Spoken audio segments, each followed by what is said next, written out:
আসসালামু আলাইকুম রহমতুল্লাহি ওয়া বারাকাতুহু। দেশ ও দেশের বাইরে থেকে যারা দেখতেছেন সবাইকে জানাই আন্তরিক শুভেচ্ছা ও অভিনন্দন।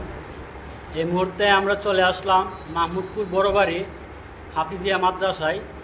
আমরা আজকে পবিত্র ঈদে মিলাদুন্নবী উপলক্ষে আমরা আজকে একটি গজল সন্ধ্যার আয়োজন করেছি। আপনারা সবাই অবশ্যই লাইভে যুক্ত হয়ে যান, দ্রুত শুনবেন আমাদের আজকে গজল সন্ধ্যা। এখানে অনেকগুলো কোরআনের পাখি আছে, আপনারা দেখেন, এই যে দেখেন অনেকগুলো কোরআনের পাখি। তাদেরকে নিয়ে আগামীকাল মিলাদুন্নবীর জুস্তুল জুলুসের মিছিল হবে, তাই এই উপলক্ষে আমরা আজকে একটি গজল সন্ধ্যার আয়োজন করেছি। সবাই দ্রুত যুক্ত হয়ে যান লাইভে। আমাদের এই মাহমুদপুর বড়বাড়ি হাফিজিয়া মাদ্রাসার প্রধান শিক্ষক, প্রধান হুজুর আমাদের হাফেজ মুশাহিদুল ইসলাম মাসুমি, আমাদের প্রিয় হুজুর। ওনার মুখ থেকে আজকে আমরা প্রথম একটি গজল শুনব ইনশাল্লাহ।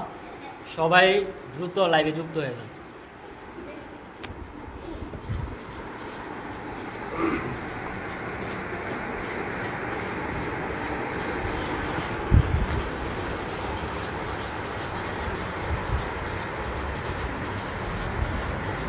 তো গাইস, এই মুহূর্তে আমরা শুরু করতে যাচ্ছি আমাদের গজল সন্ধ্যা। সবাই দ্রুত লাইভে যুক্ত হয়ে যান এবং লাইভটি শেয়ার করে অন্যকে দেখার সুযোগ করে দিবেন ইনশাআল্লাহ। আমাদের হুজুরের মুখ থেকে এখন আপনারা সবাই একটি গজল শুনবেন। আসসালামু আলাইকুম ওয়া রাহমাতুল্লাহি ওয়া বারাকাতুহু। ওয়া আলাইকুম আসসালাম।